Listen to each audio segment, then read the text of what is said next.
We're live, pal. Oh, shoot. Are you ready? No! I said, are you ready?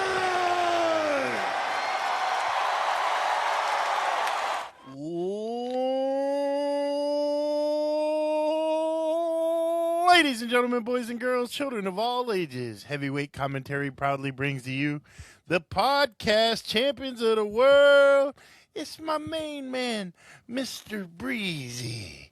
And I'm your boy, Big K-Dawg. And we are The Heavyweight Commentary.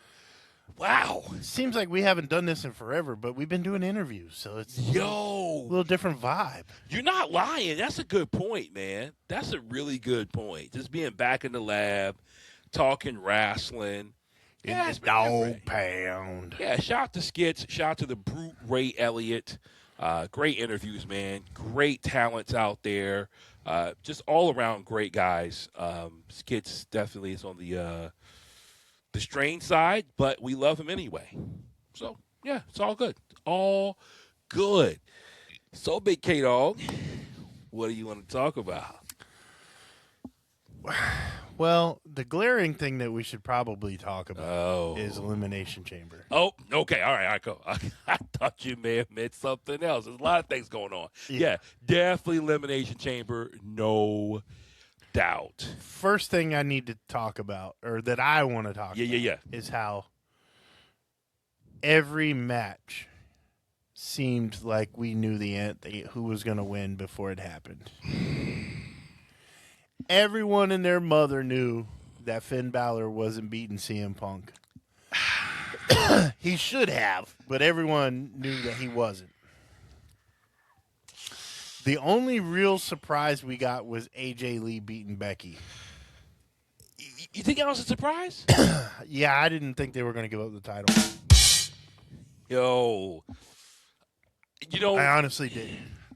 When it comes to Becky, it's tough because she is one of those that is more or less protected. So I feel you. I feel you. I believed in the nostalgia. I should say the power of nostalgia in WWE because nostalgia almost overpowers everything. Yeah. Just about. So I thought AJ was going over. It was Chicago. Why not? Yeah, I still didn't think they were going to do it. Yeah. I thought CM Punk winning was going to be there enough, you know? No doubt. Yeah, that one was one that could have went either way. Definitely could have went either way, but I'm glad it went the way it did. Yeah. I'm hoping moving forward there's something more in store for that women's IC title because we need it. We need something fresh. No, not for nothing, but there's a lot of women out there that could hold that title. They don't need to have these old heads. I'm sorry, but I am not in line with let's bring all the old people out and give them titles. Well, that doesn't.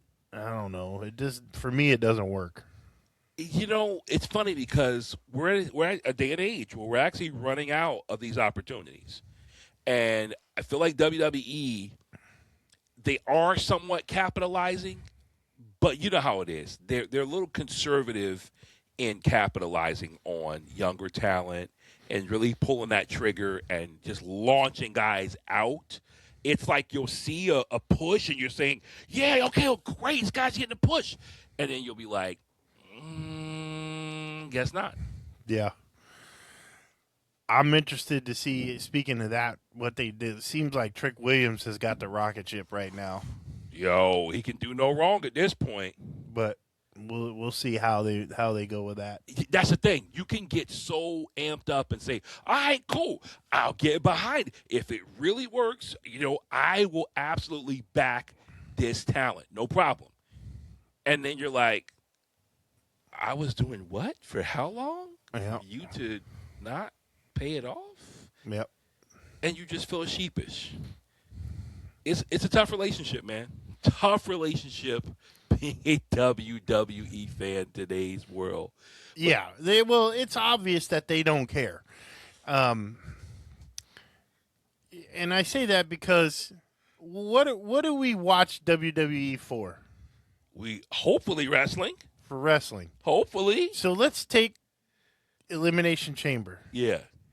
It's my understanding, and I didn't time this out, but it's my understanding that there was 86 minutes of wrestling and like 200 minutes of other stuff. Oh, my gosh. No way. It was 20 minutes just to get people into the Elimination Chamber. You know what? When you put it that way, yeah. Yeah, because the entrances absorb so much time now. It's like 5 minutes an entrance. So why do they have to walk around every pod and stare everyone down before they get in their pod? Like, what is that rule? Like, I feel like they're literally saying, hey, guys, let's run up the clock. And maybe there's an agenda here that they don't want to have too much match time, especially WrestleMania season. They're trying to say, let's not have too much match time so nobody gets worn out, nobody gets hurt, what have you. Or they could be sticking to Bruce Pritchard's stupidly dumb idea of only having 4 matches. And just squeezing the juice out of all of them. Well, I mean, they had roughly 20-minute matches. That's a fair point. Right? It's a fair point, yeah. AJ Lee and Becky went way longer than it should have. That should have been a 5-minute match. It didn't need to be. I don't know. Wow. I mean, literally. Becky has been on a downhill, downgrade, backslide, talent wrestling in the ring ability-wise for years now. AJ Lee hasn't wrestled a singles match in 10 years. Why are you putting these girls out there in a position where they look bad? That match was boring. I fell asleep during that match. I will never understand. To your point, I will never understand why bring somebody back that you know has a degree of ring rust. I don't care. And this is not just me saying it. This is multiple talents, legends, and anybody in the biz can tell you. If you haven't been working matches, I don't care how much you've run the ropes, how many hours of cardio you got. It doesn't matter. There's nothing like working matches. That's the consensus. Yeah. You can obviously see, hey, AJ's done a lot to prepare. She looks amazing. Obviously, she wasn't in like the greatest ring shape, and we knew that going in, and it was like, all right, let's kind of pace this. Yeah. Oh, it was a rough pace. It was so slow and like underwhelming. Same thing really with CM Punk and Finn Balor. We be on that boy head, man. I feel like we're always on Phil's head. Well, I mean, he deserves it. If you're gonna call yourself the best in the world, and you look like a mouth breathing troglodyte through the whole time of your match, it's crazy. I know, for those heavyweight nation out there, the fans watching, man, look, we be on the boy head, but you gotta admit, it does just look bad. I mean, like 3 minutes into the match, and dudes are it looks bad, beat red, and Finn ain't even really hit him. And he red. Finn is running, and it makes it look bad because you got a guy like Finn Balor. He can run the ropes. Finn dry, ain't even broke a sweat. Oh my God! CM Punk hair all matted up, sucking wind, glistening from the sweat. It's like, come on, man. Like he been to the rotisserie. Yeah, he'd be like one of them hot dogs at 7-Eleven up there just roasting. His hair's disheveled. Yeah. Like, what did you do? It's like bro just woke up from like a 3-hour nap on the back patio. I got it. Even better.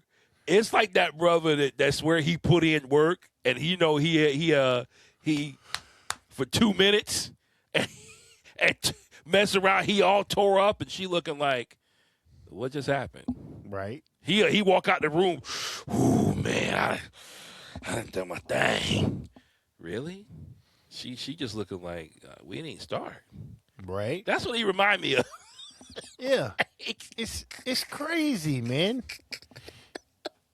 I mean, I wouldn't talk trash on him so much, but if you're gonna claim you the best in the world, you dang well better be the best in the world. Yeah, man.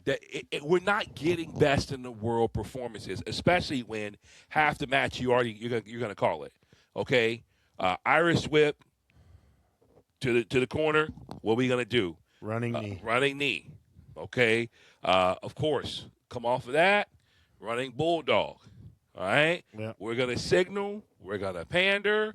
We're gonna have the Randy Savage elbow. We're gonna have a couple of high kicks. Let's see. We might mix up an unexpected wrestling move in there.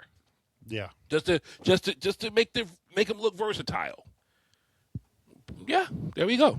That's a CM Punk match. You forgot the GTS. Oh yes, of course.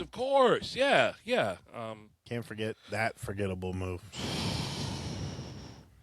The DTS, the drop to sleep. Because half the time he doesn't even push his opponent off. He just kind of lets you slide off his shoulders and sloppily lifts his leg up. Yeah.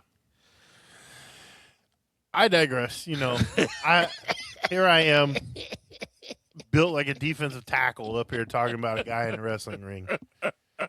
Hey, yo, As a fan though, I'm a fan of wrestling, Yeah. not of CM Punk. Go back when they were first talking about him coming over. I said I do not want CM Punk here. I don't want to watch it. I was never a Punk fan when he was popular. fan of the mic. I like Punk on the mic. I didn't have a problem. Yeah, but even his mic skills are getting soft. And you know what's interesting? And we said this back in the day. You go back in the day. We said, hey, Punk, get on the podcast. Punk, get on commentary. Punk, when he was working the panel and he was on the Fox show and all that, hey, man, that's your lane. Yeah. In ring right now, and it's no disrespect. And you can say what you want. Well, you couldn't do it. I'm not in the biz. I'm not trying to be in the biz. No. Right? I'm playing my position. That's like Siskel and Ebert getting flack for giving movies bad reviews. Yeah. They're like, well, why don't you do movies? Nobody says that. No. All we're doing is talking about it. We ain't saying that we're better than them. I'm just saying, yeah, I'm with you. I'm just like, come on. It's hard to watch, man. Come on, man. Come on, man. And again, you got guys who can get the airtime, who can really, you can prop them up. And sometimes it's just about knowing when to fade away. Yeah. Bottom line, and like you said, I digress. But yeah, sadly, Finn Balor didn't take it. Sadly, LA Knight didn't get the chamber, man. LA Knight looked really bad. Yo, that was sad, dude. LA Knight looked really bad. Word has it, though, that there may have been some complications. Now, I don't know if that's true or not, complications with the ring overall, because I guess he wasn't the only one. But I don't remember anybody botching on the rope that bad. Somebody did earlier, and I think it was Logan Paul. Oh, got you. But in his podcast this week, he talked about the ring. Oh. And he said that he doesn't like it. He said, like, the logos and stuff now, there's something in the paint that they're using that gets slippery. He said it wasn't that way when it was black, just black, but now with these colored paints, it gets, like, slippery, and you can't, he said, I can't even run full speed across the ring now because I got to make sure that I get my footing right. So he's not the only one who's having issues. So I think it was him that slipped, but somebody else slipped on that turnbuckle. Oh, wow. Very interesting. And I don't know if you caught it, but Randy Orton was dying laughing when that happened. I saw the playback when he rolled. Yeah, he rolled over to the fans and was dying laughing. Really can't hide it, man. That's the St. Louis in him. You know, Yeah. people from St. Louis, man, they ain't got no shame. I just, if you're going to have a gimmick match, like, or a like Elimination Chamber or War Games or whatever. Have the match. Yes. Stop with all this unnecessary theatrics. Mm-hmm. Stop with all this pandering. Mm-hmm. Like we watch wrestling to watch wrestling. Mm-hmm. I will say this, and let him cook. I used to not watch AEW. I used to let you watch AEW. Yeah. I find myself tuning into AEW now more than I do WWE, because if they're going to have a street fight, it's going to be a street fight. They're coming out to the ring in pants and jeans and a T-shirt, and they're fighting like they're fighting out in the street. Ladies do it too. They're busting people open. They're busting people upside the head. They're not going, oh, let me hit you with a chair. Yeah. Last week, that what was that? Mayhem, Mile High Mayhem. They were all over the place. The damnedest thing you ever seen in your life. It were people everywhere fighting. Unbelievable. And that's the thing too, is like WWE has gotten so, I don't even know how to say this. They've gotten so cautious that it doesn't even look like a fight anymore. It looks like a choreographed dance. I'm glad you bring that up. I'm glad you say that, because there's been this heat with Rhea Ripley and Jade Cargill, and that's along those lines where it's supposed that Jade Cargill doesn't get all the love, or supposedly people have problems with her in the back, and that Rhea Ripley is more of the darling, the WWE favorite. She can do no wrong. Even Jade kind of alluded to that they protect her. And even Rhea Ripley. Now, I love Rhea Ripley. But, like, to your point, it is kind of more soft. It's a little bit more phoned in. It's almost like we're trying to protect influencers versus having wrestlers on the roster. Yeah. I don't know. Only thing I know is it does, like, you can literally, like, within 2 minutes of whatever match it is, the first 30 seconds to 2 minutes, you know who's going to win. You know what's up? You can tell by the way that they wrestle. You're like, oh, this person's winning tonight. Oh, you know what's up? I wasn't so surprised that Randy Orton won the men's Elimination Chamber. I felt like, obviously, he's the best choice. Well, the safest choice, I should say. Well, yeah. I mean, we knew, like, Roman's already going. Roman's already won. Nobody wants to see Cody versus Drew again. So we got to take out Cody. Nobody wanted Jey Uso. No. That's why they beat him up in the back. Of course. They had to.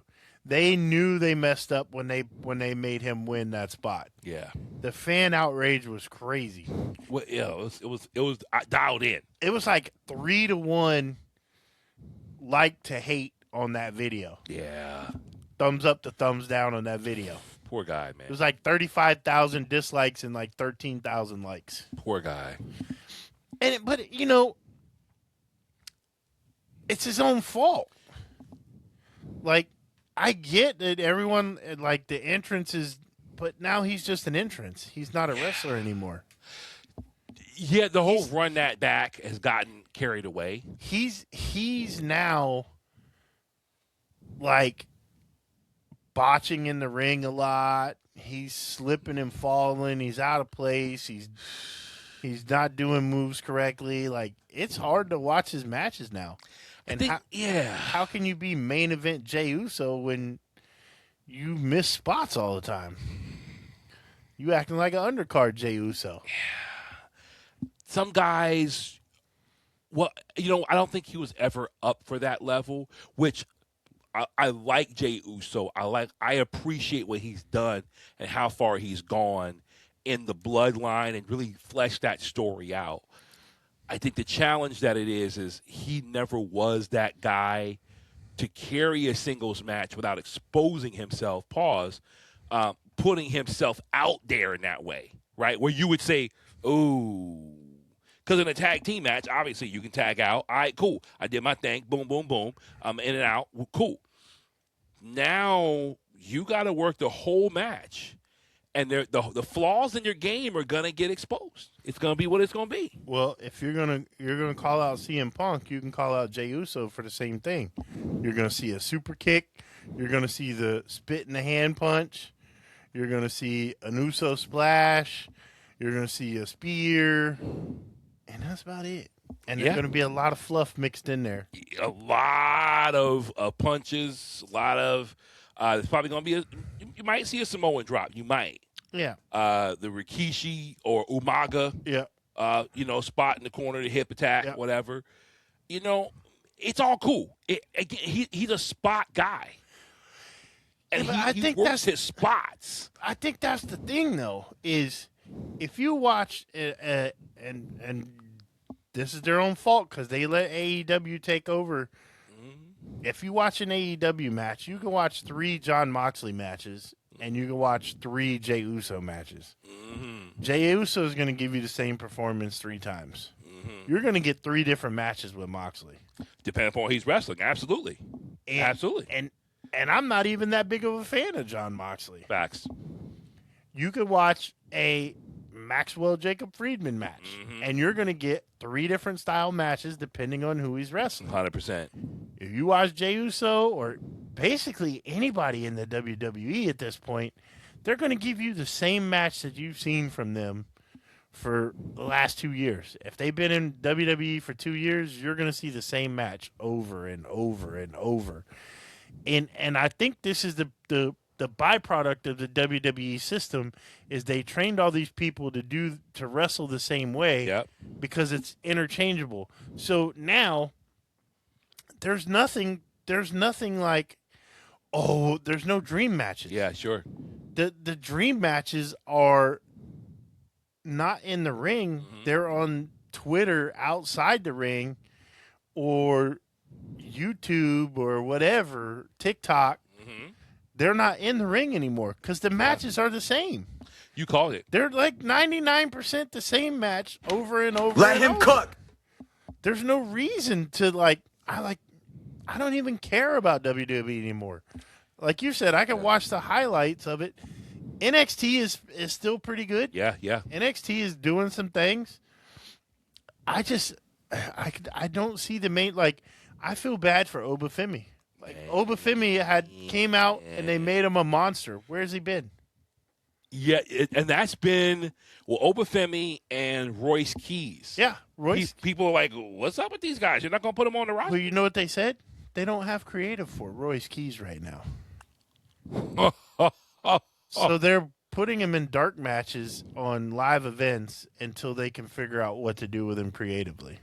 Did you hear that Tony Khan kind of got a little pop shot in there? He's like, we don't put people on our roster just to bench them. Yeah. He got plenty of time on AEW. It's crazy. He was on there weekly with the ops. Yeah. That brother was working weekly.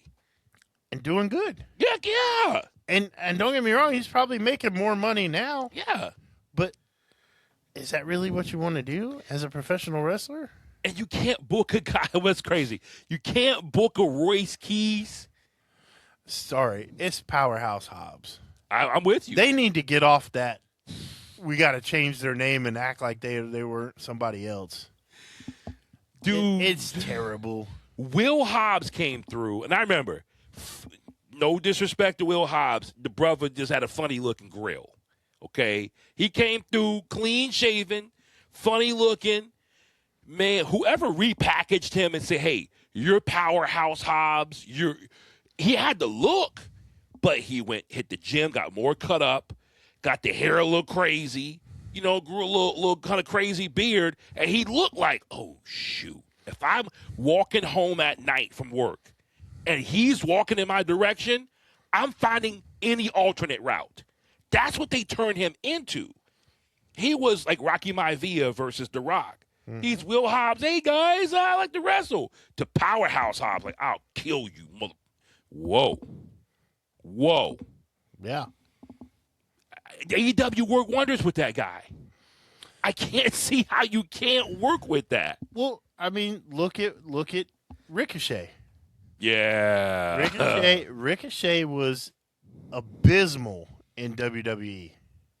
Abysmal.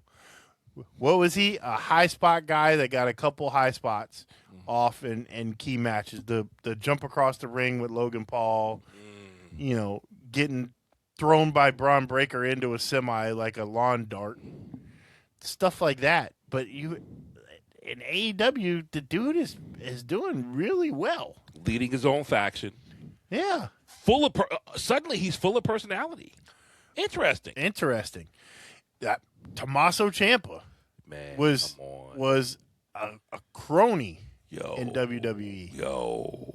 And the dude is having monster matches in AEW right now. Dude, when he first showed up, I'm like, they going to take the brakes off of him. Let him cook. Oh, my gosh. I was very excited because I knew what he could do from watching NXT back in the day. Yeah. And that was a fraction. I didn't realize he was in Ring of Honor. I mean, either. No. And he had a really good match. I think it was this week on Saturday versus Jay Lethal. Oh, I bet. I'm pretty sure, yeah. It was him versus Jay Lethal. I bet. What a great match. I mean, Jay Lethal's arguably, he is one of the best in the world.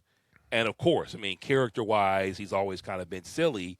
But everybody who has wrestled Jay Lethal at this point, and he's just that good to wrestle everybody. Apparently, in Ring of Honor, they had a feud back in the day. What? So, yeah. I mean, it was like a full circle thing. They even talked about it. Wow. And that's another thing that I like about AEW. They don't ignore that guys were in another organization doing. They actually talk about him like, oh, well, this guy used to have been this. He was a 13-time champ over there, and now he works here. I love that AEW now. He is the pathway for indies, but then they're also that pathway for international wrestlers. It's like if you're like your international sensation, yeah, AEW is the place to go. I just feel like if they're more progressive. 100%. If you were to try to label it, WWE is ultra conservative, and AEW is super progressive. Man, they're pushing the needle, which is why it's interesting that a guy like Danhausen somehow didn't really flourish there. I'm curious about what that was about.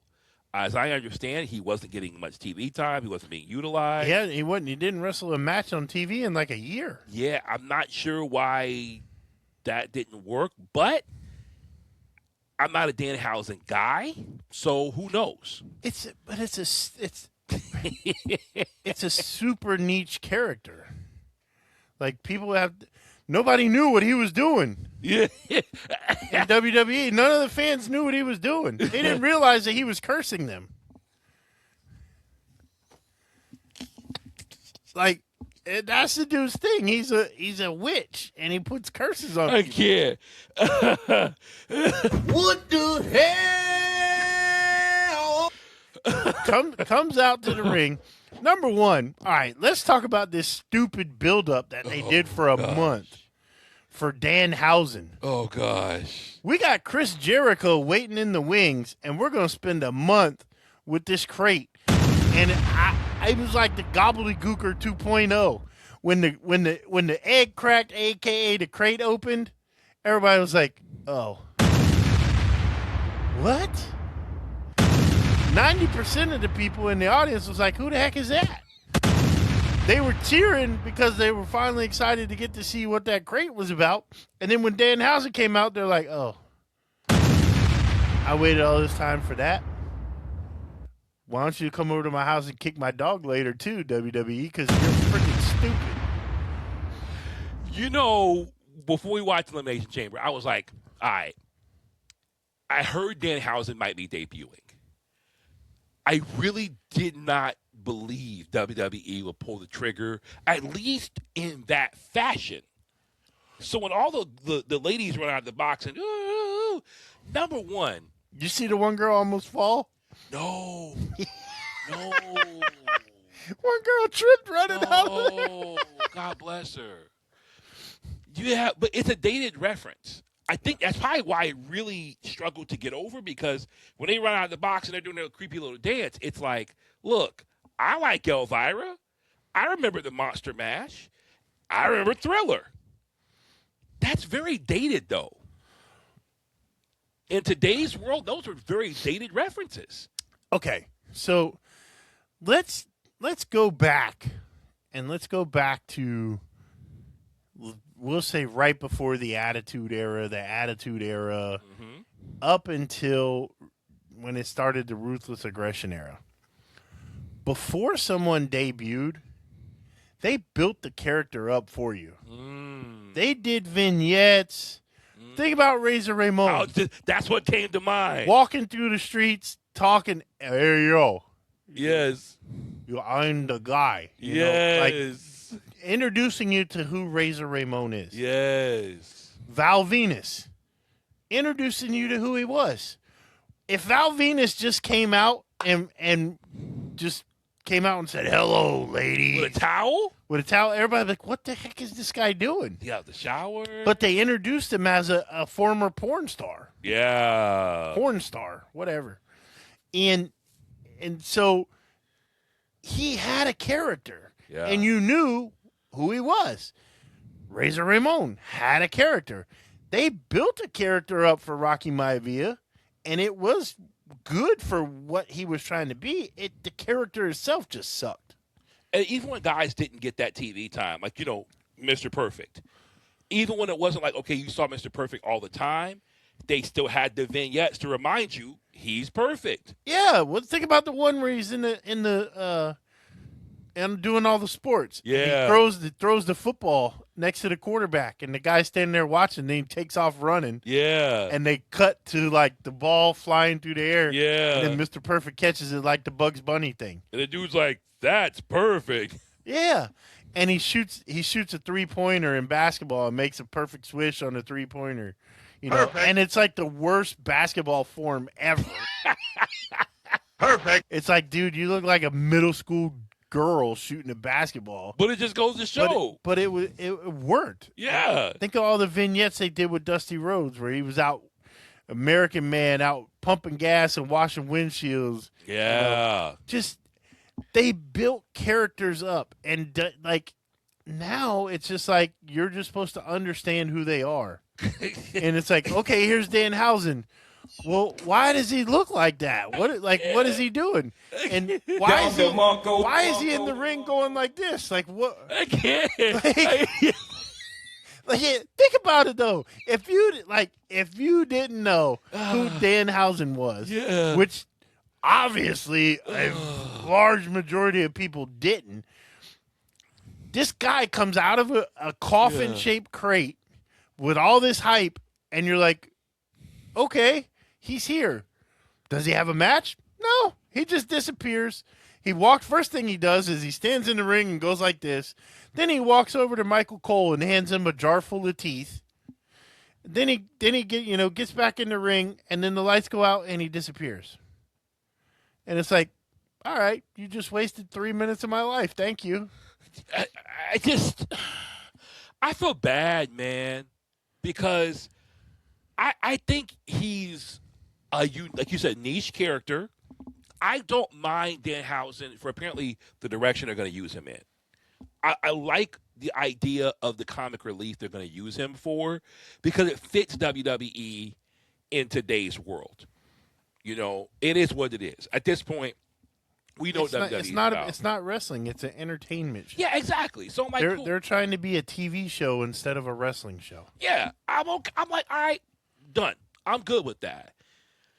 But Elimination Chamber, to do what they did the way they did it, it just goes to show you there's some bad creative going on. Just bad creative. Because, nah. Let me ask you this question. Why is it when there's a themed pay-per-view like Elimination Chamber or War Games or whatever, right? Why is there a War Games match, first match out of the thing? why is there a Elimination Chamber match first? Why is there a Money in the Bank match first? It used to be that they would have the same idea of fighting. Build the undercard leading up to the main event. Yeah, so why are you doing one of the main events first? Because and like, listen to the crowd. The crowd was hype, and then after that match, the crowd was dead. They let, it's weird because the way they pace it, they think that they're doing this, and they're not. They're doing like this, and then they kind of get it back, but by the time they get it back, it's over. Yeah, you know what? We have a fan of the show, friend of mine. I met him when I lived in Oklahoma, DJ Q. Yeah. And Q taught me when I worked as a bouncer when he was the DJ in a club. That's how we met. Yeah. And we talked about it, and there is a way to control the energy. And as a DJ, your job is to not only entertain the people, but your job, and at a DJ in a nightclub, your job is to get people to go to the bar and drink. Legit. So you take the energy and you build it, and then you kill it. Yep. And then people leave the dance floor and they go buy drinks, and then you start to build the energy again a little bit more. And they come back and they start dancing, and then you kill it again, and then they go and buy more drinks. And then you just keep doing that, and you build that energy over the night. So at the end of the night, everybody's having the greatest time ever. They're liquored up. They've spent money at the bar. Everybody's got them a meal. They got they date figured out, and everybody's having a good time. WWE shoots you to the moon first, right out the gate, and then they kill it, and you spend 3 matches trying to build the energy back up. But you've already had one of the main events. You've already had one of the matches that people came to see. So now they're like, well, now I got to wait 40 freaking minutes or an hour and a half to get to the other one. Facts. And I'm sorry, but why do we have to have the same thing? Why do we have to have a women's elimination chamber and a men's elimination chamber? A women's war game match and a men's war game match. Not that the women don't deserve it, 100%. but let's do it at different times. Sure. If you want to have 47 PLEs, have the women's elimination chamber at one and have the men's elimination chamber at a different one. Do it staggered so that those main events mean something. When it's the first match, it doesn't feel, it has that energy. It's a high energy match, and there's a lot of expectation for it. But it doesn't have the energy that it would if it was the last match of the night. Yeah, I think they had to build the card. And it should be, okay, undercard match, like, okay, semi-main event to where you're like, okay, really it should be, okay, match, feud, like grudge match. Yeah. Then, like precursor to the main event, in the main event. Yeah, let's have some feuds and some rivalries so that matches mean something. Oh yeah. Not like it's the dumbest thing that they do right now is in the back somebody will bump into somebody. Oh, we're fighting that PLE 46. And it's like, really? What are you, 12? That's not a story. And they build these storylines over like 2, because they have PLEs like every 2 weeks now, so there's no build anymore. It's just, we're gonna have a tournament, and whoever wins is gonna be the number 1 contender for the next PLE. It's lazy. Well, it's funny you say that because it really is a guy coming out right after PLE and then saying, "Okay, I'm ready for a fight." Oh, hey, challenger comes out. We're going to do this in 4 weeks. And you're like, I know that's the model. Yeah. But like you said, make it work, make it mean something, build up to it, make it happen. They did an okay job with like Damian Priest and Aleister Black going back and forth. That was decent. Yes. But like most of these matches, they're not really there's no feeling that they don't like each other. You don't get the inclination as a grudge or that's like they have to resolve this. I There's think no resolution there. I think the problem is there's no real heels anymore. That's a great point. Like we talked about with and this is a perfect example. What were the two girls, Alba Fire and Isla Dawn, yeah. Isla Dawn? They were. What was the name of their tag team? Do you remember? Yeah, the Unholy Union. Unholy Union. Yeah, that's what it was. They were witches, but on their social media, they're doing outfit of the days. Facts. And they're doing social media. Yeah. What happened to the days where the bad guys didn't talk to the good guys outside of the ring, and they kept apart? Like killing kayfabe, I get it. It doesn't mean we can't still have bad guys. Why does everyone have to be liked? I don't want to like people. I want to have a reason to hate somebody, not just because they're absolute garbage. Yeah. But I want to hate them because they're a piece of crap. But it's because you got to have, well, I should say, you've got these people who aspire to other things. And they got to have a personality outside of wrestling. They got to be known for something so that when they transition away from it or whatever, they can get a brand deal. They can do other things. They're not boxed in. But again, like MJF called it, I absorb wrestling. I watch wrestling. He called a lot of guys out recently who he said, y'all are cap. You don't watch the product. People were up in arms about CM Punk mentioning Roman Reigns' dad. Yeah. We need stuff like that, though. When I heard it, I was like, but I'm like, when was the last time I heard anything to that effect? Right. That's what I'm saying. We need slimy guys. Like the whole I need everybody to jump in and save my match, that's cheap heel work.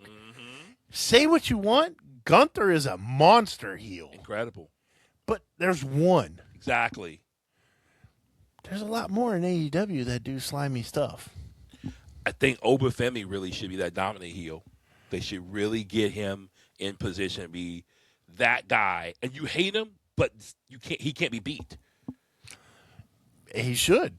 He shouldn't be beat. Look at him. He's a freak of nature. Exactly. You say, I can't stand over it, and he rubs it in your face. He should literally rub guys' faces into the mat. Taunt them. Yeah. You can't beat me. Beat them down. And get your baby face out there. What happened to the days when the baby face is on the ground and the heel used to just put their foot on their head and just like shove them with their Exactly. foot? Just do despicable things. I hated The Miz because Miz was annoying. I didn't hate him because he was a good bad guy. Facts. He's annoying. Facts. If I saw him and if he was around me growing up, I probably would have tried to fight him. Exactly. It's just, I don't know. Like it's a lost art of being I hate using terms like heel. Yeah. Because those who don't know, I mean, not a lot of our fans are not wrestling fans, Yeah. but we do have people that are not wrestling fans. Yeah. There's not really good bad guys. They're not out there, man. Not like they should be. It's like everyone's trying to be liked. And it's indicative of the world that we live in. Like, there's evil people out there. Mm-hmm. There should be evil things in wrestling. Say what you want, man, but what was Muhammad Assad? Yeah. That was a great character. I was shocked because that was during my hiatus. You know, I was in the military at the time. I didn't really have cable or even had a TV in my dorm room, matter of fact. I never forget seeing we went out to Hooters or something, and they had wrestling on. I saw Muhammad Hassan, and I'm like, dude, this is like not long after 9/11. Yeah. I could not believe they pulled that angle. But to your point, that's what wrestling is. Yeah, it's supposed to echo life. I mean, I guess it is, but it sucks. Yeah, I was like, but the real world that we live in right now sucks because it's a lot of the same thing. Everybody's trying to be something other than just being themselves. But to your point, in WWE, why would I aspire to be the greatest heel when heels don't ever get over? Yeah. Why would I want to be? It's like Finn Balor's running away from the Judgment Day. He's got to get out of there and get back to being the Prince, being Finn Balor, that guy under the other than because he was relegated to kind of comic relief, hokiness. Yeah, and even Judgment Day's presentation was amazing. Love their presentation. They made Judgment Day cool. Balor, Dominic, all of them, they made it cool because Edge was trying to take it back to like 1997. They brought it to the 21st century. But yeah, why would Finn Balor want to be a tough guy heel when that's not welcomed, and that doesn't get you really at the forefront? Yeah, I mean, if they're not gonna put you in the situations to succeed, I get it. Like, the object is to try to be in the forefront as much as possible, to try to be on TV as much as possible, and you can't buck the system too much. Yeah. Unless you have a big name, and in order to get the big name, you got to toe the line for so long. Mm-hmm. By the time you get the big name, it ain't worth bucking the system anymore. You got to play the game. I mean, everybody wants Cody to turn heel, but is he going to do it? Yeah, but why? You know, what? Like, why would you make him a heel? Yeah. It's stupid. Really? Yeah. You've got the number one babyface and the number one good guy in the company. Why do you want to see? I don't understand why guys can't be just a bad guy. Why do they have to flip flop? Sure. Why do they have to be Big Show? Like, 1 week I'm this and 1 week I'm that and 1 week I'm this and 1 week I'm that. If you're gonna be a bad guy, be a bad guy. Do bad guy things. If you're gonna be a good guy, be a good guy. I don't mind the anti-hero thing. Yeah. But don't flip flop. Yeah. I hate the flip-flopping. It's annoying and exhausting to try to figure out what you're going to be. Speaking of, dare I enter this territory? Oh, gosh. I'm pretty sure I know where you're going. It's about that time. It must be I Would Rather segment of the week. Oh, my gosh, yes. Those are vignette. And 1 minute and 49 seconds that I said, Big K-Dawg, you're not gonna get this time back ever in life. What you should watch this vignette. I subjected myself to it, and I lost that time, and now I regret every second of it. Okay, here's my deal with this. And for those of you who don't know what we're talking about the Kelani Jordan vignette where she goes to Shayna Baszler to train for the underground match she's going to have with Lola Vice. Who, in creative, is sitting back there going, this is great. This is what we need to do with Kelani Jordan.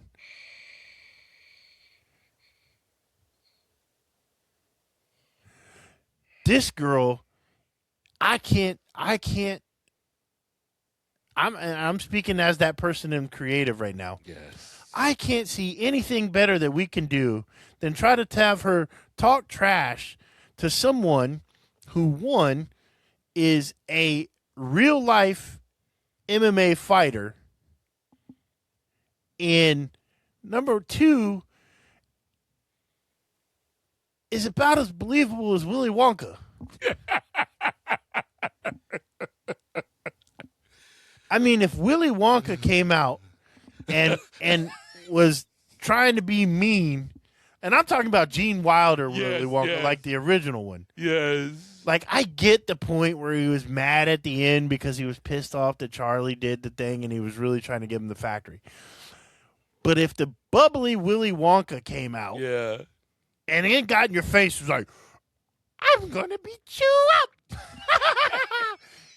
You would be like, what in the Sam Hill am I watching? Oh, my God. And that's what it's like watching Kelani Jordan try to be man, not for nothing, man. I didn't grow up in the projects. Yes. But I've seen tough girls. Real tough girls. Yeah. I grew up around them. I mean, Andrew Jackson Middle School in Titusville wasn't the best place in the world. That was the first time I ever seen crack. I had girls put hands on me. And I seen some girls do some things there. And she wasn't one of them girls. Never. Never, ever, ever. She's the girl who was the preppy chick with the trapper keeper with all her folders aligned, and she had the colorful paper bag book covers that she drew hearts and rainbows and stuff all over her, and she was well put together. She's not for nothing, but she's not that hood chick. She's not. She really is not. And it's like, it would be like taking Jada Parker right now and try to make her act like Blake Monroe. That's what it's like having Kelani Jordan act like Jada Parker. It ain't believable. It's not even close. It isn't. Not even close. And it's literally like taking your finger and poking me in the eye constantly while I'm watching her try to do this. I would rather you take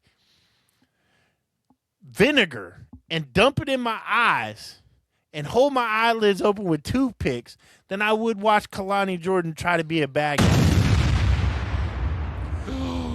I would rather run down a gravel road with no shoes on than watch Kelani Jordan try to be a bad guy. I would rather try to Fred Flintstone my car. I would cut the floorboard out and try to push my car with my feet than I would watch Kelani Jordan. I would rather go back to elementary school and have my dad whoop my ass than I would watch Kelani Jordan. Oh, gosh. Combo breaker! Oh, gosh. Finish her! It just ain't believable, man. It's, you know what it is? It's like, it's comedy. It is. It's funny to me. Like, you know what it reminds me of? It reminds me of that girl that is new in school and she feels like she got to try to be some way. And she ain't that way, and everybody knows she ain't that way, and she's the only one that doesn't get that no one believes that she's that way, and she's still trying to be that way, and somebody just needs to be like, hey, stupid, stop. No, baby. Friends don't let friends act like weirdos. You know what's funny, man? You know what it reminds me of mostly? As a hip-hop fan, you totally get this.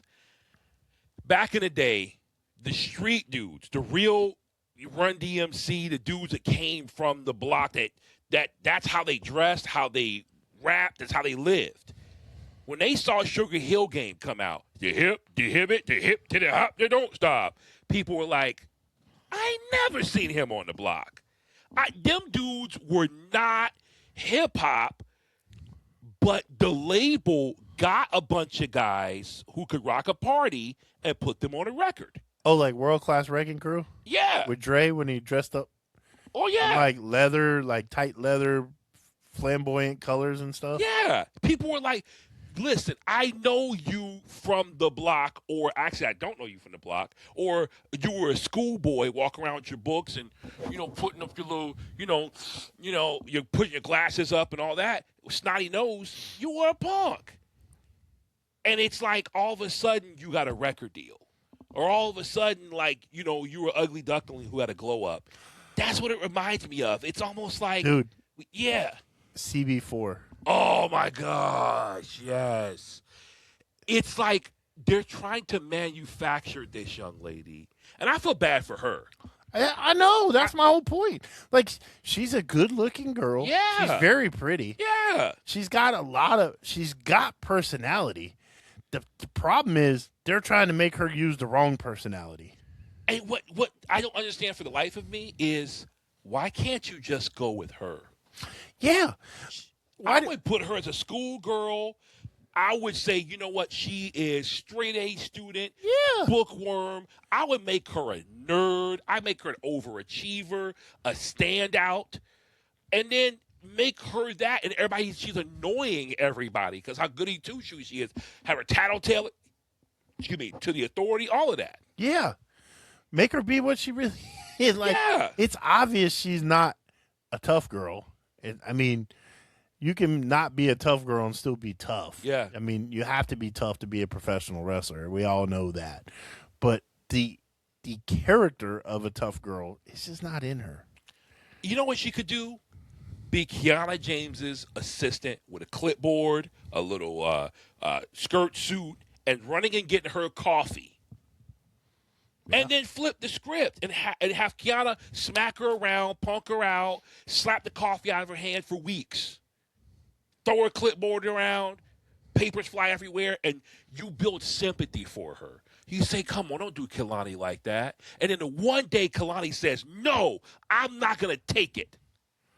And then she gets in Kiana James's face. You have a feud where the boss versus the beat-down employee, come to a clash, and everybody's going to buy into that. Yep. Nobody likes getting punked out by their boss. Everybody hates getting abused at work. That's as easy as you can get it. Yep. Rather than rolling around with Shayna Baszler, because you're going to learn how to be a tough MMA fighter in a 1-hour session. And you got a match coming up next week, so you can cram MMA. Come on, man. Come on, man. I know. I forgot. That was the other part. And she's trying to argue that gymnastics is better than MMA. When was that a thing in the octagon? She was arguing that. Oh, I can use gymnastics to get out of anything you have. I'm sorry, girl, but if Shayna Baszler put you in whatever she called her little choke out thing, you ain't using gymnastics to get out of that. Shayna Baszler could probably choke me out. Now, granted. You'd probably like it, though. Yeah, she might choke me out. Now, the only thing that would be saving grace is that she's smaller in stature, so her arms may not get all the way around. But if she could really lock her arms on me, I'm done. Yeah. Most people in the world are done. If you've ever been choked out, you know how lifeless and helpless that feels. It ain't no gymnastics in the world invented. You're going to slip out of that. Yeah. And you could tell that they were trying to play this up.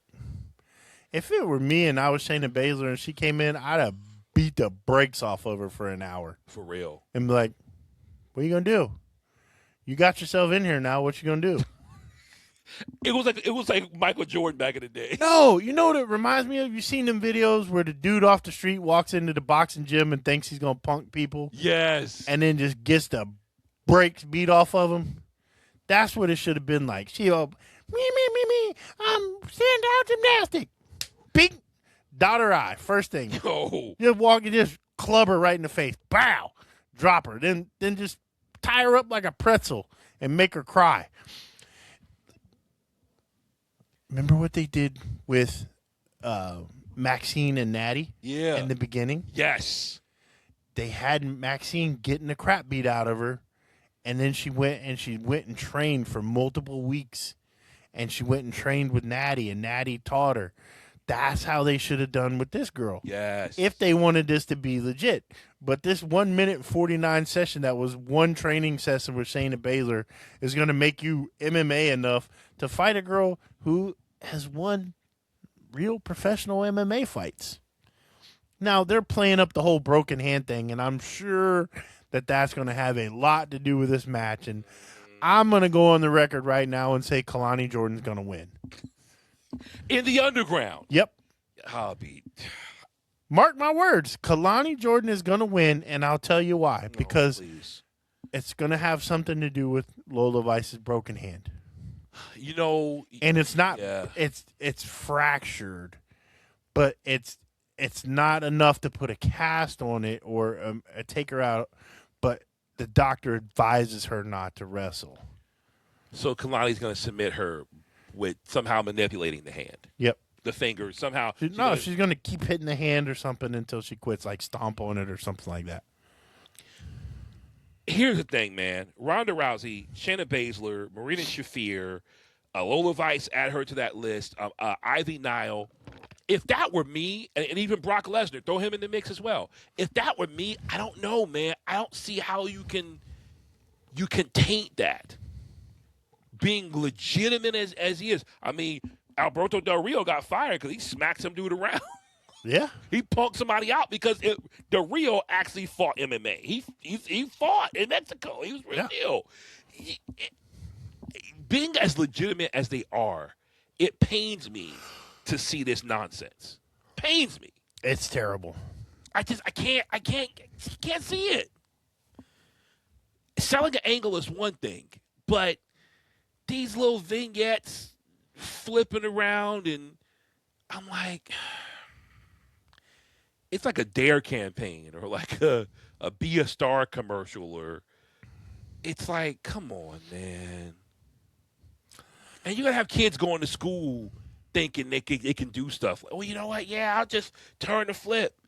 You know, we all used to watch those movies back in the day. Maybe a little kung fu movie. Go ahead and turn that flip when somebody real got your neck. All you're gonna do is tighten that noose up around that neck. You go where your neck goes. Well, I mean, remember we were in Tang Sudo, and they were doing that stupid move where I can grab you and I can control you, and I can do this, or when I grab a hold of your dough back, you can grab my arm and twist it and make me let go. One day I just said, you know what, I'm tired of I'm not going to let this guy do it. Yeah. And he was a black belt. Yeah. And I grabbed a hold of his dough back, and he went to grab and turn my hand, and I locked my arm, and I was like, I'm not letting you turn it. And he was like, had to stop it. He couldn't do it. Yeah. That's what's going to happen in real life. Now, we know in WWE they're going to make it look. Of course. But you're going to run into somebody who gets a hold of you, and they're not going to let go just because you move. They're not going to let you do whatever you want to do. Facts. Now, on the opposite side of that, when I was training Taekwondo, the guy that ran the school was a 13-time world breaking champion. You know the guys that break concrete and wood and stuff? The guy that owned the school that I went to was a world champion 13 times over doing breaking. And he came to our school one day, because I trained under one of his students. Yeah. And he came to our school one day, and I was like, you know, I'm not going to just let him manipulate me. Yeah, that was a dumb mistake. Because he grabbed my arm, and it was what happens when somebody grabs you, how can you get out of it? And he grabbed my arm, and he twisted, and he hit me in the backside of my elbow right here, like right above the elbow, and bent my arm backwards, and I thought my arm was going to break. He hit me so hard. My God, and I went down, and I bent over, and he like forced me over, and then he kicked me down on right above my calf on the backside of my knee and drove me into the ground. Wow. And I was trying not to let it happen. Legit. And I if y'all ever seen, I'm 6'2", 390 pounds. I'm not little. At that time, I was little. I was like 350. Yeah. So I was a little smaller. But I was like, all right, this guy is legit. For real. But there are some people out there that, when you're going to go fake fight, you're gonna be able to do things. But I'm telling you, like you said, her running into Shayna Baszler and trying to do this stuff, Shayna Baszler would fold her up like a lawn chair. I was hoping there was going to be that moment in that vignette where Shayna humbled her and be like, this is what's going to happen if you play that bull crap with Lola Vice. That's what I thought she was going to do. Yeah, and you know what it did? It didn't do anything for Kelani, and it made Shayna Baszler look weak. It made one of the baddest women to ever run through NXT look soft as Charmin. Again, it's so sad. And it's like, why do you insist on humiliating the people that helped you build this thing? Why do you make these people do these things that everyone in the world knows? Everyone in the world knows if Kelani Jordan went into an MMA fight with Shayna Baszler would rip her arm off and beat her to death with her own arm and then laugh about it. And there wouldn't be nothing Kelani Jordan could do. She'd flip around and all that. You know what it reminds? Remember the movie, what is it, The Beatdown or whatever? Yeah. And the guy's doing all them flips, and the one dude's like, he's doing the capoeira, flips around, and the dude's just standing there. He goes to flip, and he just, pow, knocks him out cold, like in the middle of all that. That's what's going to happen when you go to try to act like you know what you're doing against somebody who's a real fighter. And that's what they portrayed here, except it was the opposite. Kelani. You got somebody that doesn't know how to fight going against a trained killer, and the trained killer looked like a punk.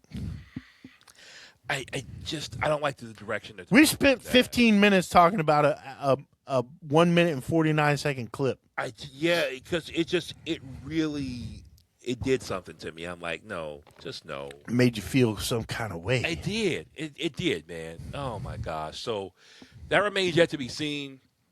Lola Vice, Kelani Jordan, what will happen? You predicted it. I don't have any qualms with that, man. I'm concerned that that's going to be the outcome. Very, very, very sad for that. But that is what it is, my brother. Well, one thing is for sure, man. We got a lot of things coming up, a lot of things in store. We are on the road to WrestleMania. Matches already locked in. Roman Reigns, CM Punk had their verbal altercation. And Punk, we talked about it. Punk said some crazy stuff. I like the direction that Roman's going with this a lot. Love it. Love that Roman's basically like, you know what, CM Punk? He said we let you. Oh, that's hilarious. Oh, yeah. We let you do. Suggesting basically Roman's like, I'm on the committee. I'm at another level. I am still head of the table, like it or not. And I have stroke and I have sway. Yeah, when he said, who do you think they came to? They came to me. That was probably some of Roman's best work. Absolutely, man. Here's what I want to see as we wrap up. I got to put this on record. I want to see Roman Reigns decimate CM Punk. I really don't want to see a back and forth. No. I don't think it's believable. Nope. I don't think it makes any sense. Nope. I think Roman Reigns, coming off of the angst. It should be a Brock Lesnar versus John Cena 33 German suplex type match. And replace him with spears, exactly. Yep. Just have a spear Punk. Punk can barely get up. Superman punch him, spear him, Superman punch him, spear him. Just ragdoll him. Oh, 1,000%. And ragdoll him for like 15 minutes. Exactly. Not a 3-minute squash match. Make it long and drawn out where he's just talking to him the whole time. I told you didn't have nothing for me, boy. Yeah. And just yes. Ugh, just grimy with it. Yeah, you're not on my level. You can't handle the pressure. All of that. Yeah. You can't be a champion. How you going to be the best in the world when you can't even tie my boots and then kick him in the face? Bam! Yes. But one thing's for sure, he's got some heat, man. He's got some heat with the Samoan Dynasty. With that line about burying Roman. Woo-wee. So everything remains yet to be seen. I'm excited to see what that feud goes. Hopefully Roman gets a W in very convincing fashion. Big K-Dawg, closing thoughts? I don't like Kelani Jordan. I don't like CM Punk. I don't like the WWE direction they're going.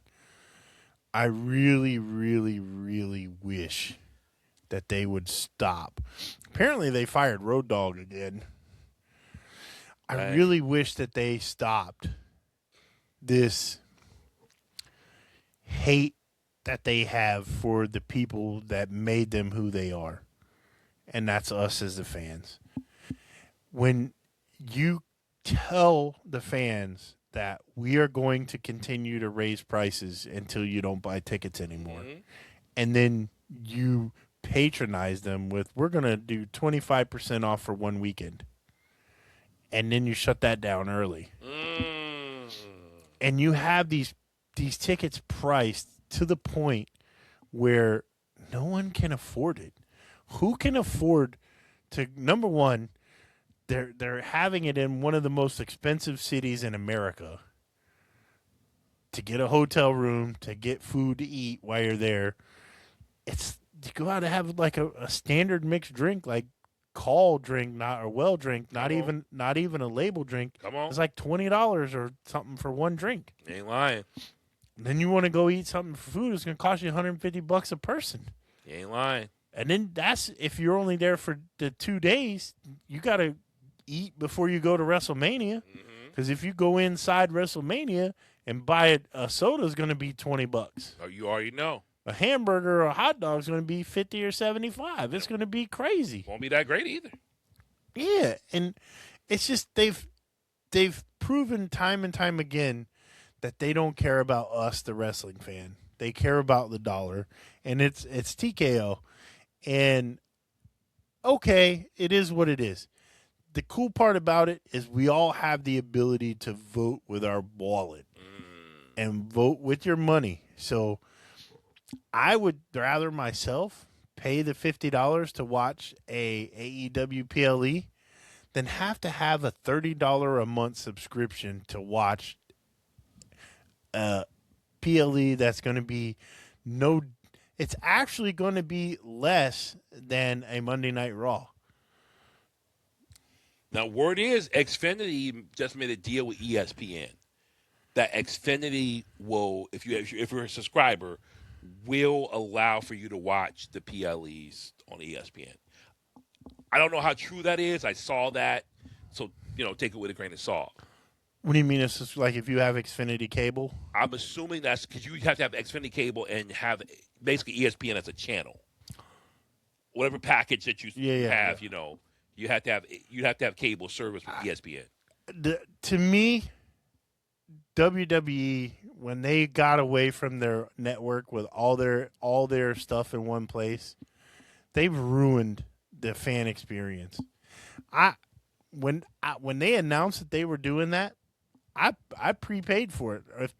I was like, you seen the things where they, yep, take my money, take it.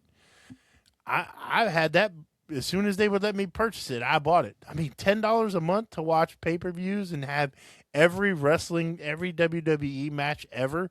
And they bought WCW, so they have all the WCW, NWA, all those old pay-per-views. You could go back and watch Scott Hall when he was a muscle freak with a cowboy mustache. Yeah. And it's unreal that the disdain that they have for the people that made their product for them. You can say that they did it, but they couldn't do it without the fans. Of course not. If the fans weren't spending money, they wouldn't have a place to go. Case in point, go to an indie show that's not real popular. Facts. There's 20 people there. Mm-hmm. And the people that are wrestling are doing it because they love it and not because they're getting paid. Because 20 people walking through the door ain't paying the bills for 5 or 6 matches with 2 people in them. And math on math. Yeah. It's a losing thing. Plus the venue. Yeah, and you're lucky if you find a place that doesn't charge you to use their establishment. Mm-hmm. It's just it's hard as a person who grew up around wrestling. Yeah. And grew up going to wrestling shows and seeing Ric Flair and Chief Wahoo McDaniels and Barry Windham and Kendall Windham and the Four Horsemen and, all these guys. Terry Taylor. Terry Taylor grew up in Vero. Yeah. Where I'm from. I used to see him wrestle in Fort Pierce. Wow. All these guys came through. Buzz Sawyer. All these guys came through here wrestling. Dusty Rhodes. All of them. You could see all of them. And we went and, my dad was a UPS man. He didn't have a lot of money. Yeah. But we went with my dad, my stepmom, my 3 sisters, and me. That's, 6 people. For real. To a wrestling event. And obviously it didn't break the bank because we went and got, we got food and drinks and snacks while we were there or whatever. Or we might have went out to dinner before or something. Yeah. And we went to a wrestling show. And they were there quite often. Oh, yeah. So, and I know whenever we went out of town, there were many times that we went through Atlanta and we drove to Macon to watch wrestling. Wow. And I seen in the Omni in Atlanta, I seen Nikita Koloff, and I forget who else he had with him, but they fought the Road Warriors. I seen the Road Warriors live. Wow. So I say all this I don't understand why they want to punish the people who are the main supporters of their product. There's not enough rich people in the world to fill the seats for the prices that they want to pay. You ain't lying. It's just not. And those people, a lot of those rich people are not wrestling fans. They're just there to be there. Yeah. Like NBA, like anything else. You know, it's the place to be. You ask them about, hey, what do you, well, I don't know. It's just, I got front row tickets. Exactly. I paid $14,000 for these tickets. What's the flex? Yeah. You want to go see a fight, babe? Okay. Well, And you see them, like, you can tell when you watch wrestling and you see them ringside, they're like looking around like, what the hell, what did I get myself into? exactly. I'm just saying that wrestling fans and wrestling people who like wrestling are their own separate genre. Facts. And to try to, that was one thing, say what you want about Vince McMahon. Yeah, personally, he probably is a piece of crap. Sure. Nobody's denying that fact. But one thing he always made it was affordable for families.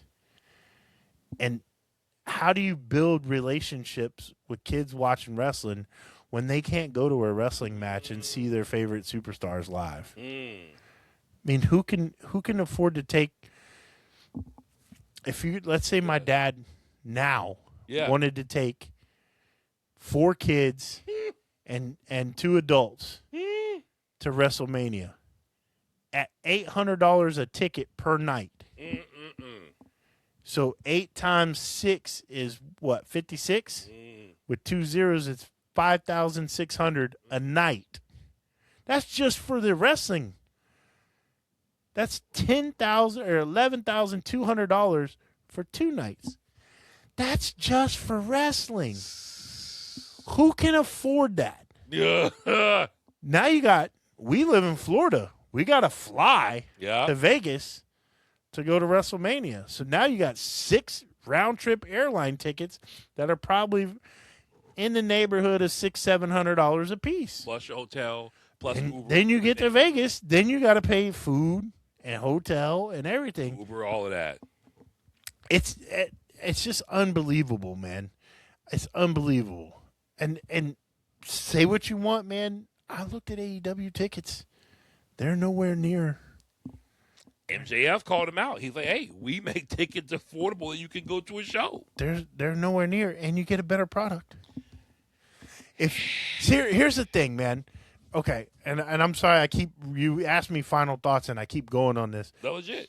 But if I'm gonna spend the money to go to a live event, Yeah.